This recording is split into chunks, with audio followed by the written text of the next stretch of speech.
ராமேஸ்வரத்தை சேர்ந்த ஒரு மீனவர் புயலில் சிக்கிய போது ஒரு பச்சை நிற பாறை அவரின் உயிரை காப்பாற்றியது. அந்த பாறையின் தெய்வீக தன்மையை உணர்ந்த மீனவர் அதை எடுத்து வந்து தனது வீட்டின் வாசல் படியில் வைத்தார். சில நாள்கள் கழித்து பாறையின் கடல் பாசி மறைந்து அது பளபளவென மின்னியது. அதை கண்ட மீனவர் பாண்டிய மன்னரிடம் அதை கொடுத்தார். அதன் மதிப்பையும் சிறப்பையும் உணர்ந்த மன்னர் அதிக பொற்காசுகளை பரிசாக அளித்தார்.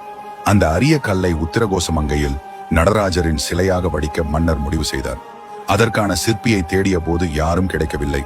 இதனால் வருந்திய மன்னர் மங்களேஸ்வரர் சந்நிதியில் வேண்டினார். அப்போது சண்முக வடிவேலர் என்ற சிற்பி முன்வந்து பரதநாட்டிய கலை நுட்பங்களுடன் மனித நரம்புகள் போல தத்ரூபமாக ஆடும் கோலத்தில் அந்த மரகத நடராஜர் சிலையை உருவாக்கினார்.